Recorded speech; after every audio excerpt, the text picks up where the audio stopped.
Okay, so I'm not a gamer, but I couldn't resist the Analogue Pocket's old school charm. So I bought one and I've been playing with it for about 2 months.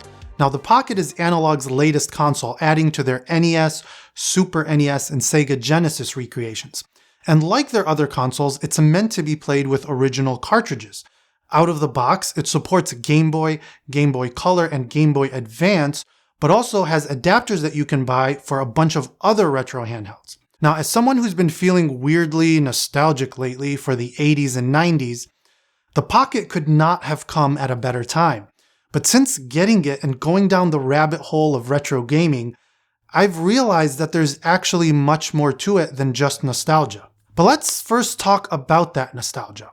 The Pocket arrives 32 years after the original Game Boy, and it turns out that's not an accident. It has to do with this phenomenon called the nostalgia pendulum. The theory goes something like this. The cultural touchpoints, the music, the movies, the fashion that sort of define an era, resurface about 30 years later. And that's why for maybe the last decade or so, you've noticed a sort of resurgence of 80s and 90s aesthetic. Why 30 years? Well, because that's about how long it takes for folks who grew up in a particular era to become financially secure adults with disposable income who can now be marketed to and sold on that nostalgia. But it's not just consumers feeding their wistful cravings, it's also the artists and creatives who shape our culture that like to create things inspired by fond memories from their childhood.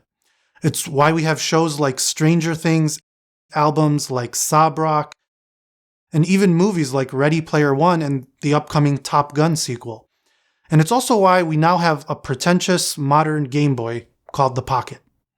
Yeah, this is a niche product for people who will appreciate its design, its high-end display, perhaps its build quality, and most importantly, the authentic gameplay experience. The Pocket intentionally lacks ROM support to keep the experience as genuine as possible. But depending on your needs, you might be better off getting something like a modded Game Boy or an emulation handheld, since the Pocket is not cheap. It cost $220, but after taxes and shipping, it came out to about $260 without any of the plethora of accessories available for it. And because the Pocket is intended to be played with the original cartridges, if you don't already have a decent library of games, you have to factor in that cost as well. Although you can get around that somewhat by using a flash cart, which I'll just say in my experience has been hit or miss. Now, there's no shortage of retro handheld emulators out there that can be had for a lot less than the Pocket. But what makes the Pocket unique is that instead of software emulation or ROMs, it uses something called FPGA technology, which is probably its main selling point. And while I don't completely understand it, what I've gathered is that it's essentially a chip that's designed to mimic old gaming systems so you can play the original game cartridges as you would on the original system. But in this case, with modern conveniences like a rechargeable battery and a state-of-the-art backlit display. It also means that the Pocket avoids some of the drawbacks of software emulators like input lag, while being able to reproduce some of the quirks of retro displays that give retro games their distinct character. The Pocket has display modes that can almost flawlessly replicate the look and, more importantly, the feel of now obsolete displays of original devices. Something that has proven elusive for software emulators. And with a resolution of 1600 by 1440, the Pocket's display is exactly 10 times the resolution of the original Game Boy, allowing for perfect scaling and works out to a whopping 615 ppi. The iPhone 13 Pro's display has only 340 ppi. And it's all wrapped in a slick, minimal monochrome design, which I suppose belies its retro nature, but I personally dig it.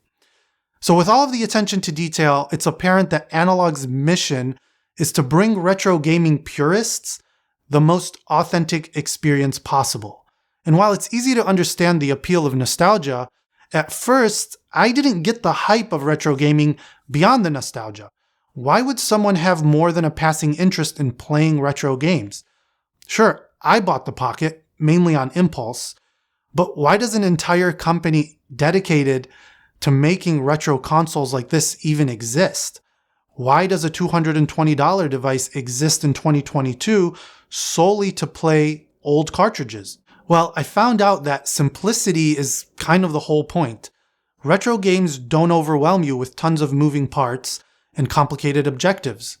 As Jay McDonald points out in this article, retro gaming is about great gameplay design, which is not exclusive to modern games, and about realizing that less sophistication can actually be a real strength, especially for people like me who haven't kept up with gaming and who can't dedicate lots of time to mastering the skills required to play modern games. There's no learning curve, so you can pick up and play them when you feel like it, put them down, and easily come back to them later. But here's the thing. After using the Pocket and immersing myself in retro gaming, it got me thinking. If you truly buy into what Analogue is selling here, there might be even more to this whole retro gaming thing than the nostalgia and even the gameplay. See, as practically all of our media has moved from the physical to the digital, as we've gotten used to having all of our music, movies, news, and even games with us all the time on our devices, something has been lost in translation. Our options have become limitless, and yet we feel less satisfied. The paradox of choice has become our everyday, every hour. There's the endless scroll of social media, the endless videos on YouTube, the endless photos on our phones.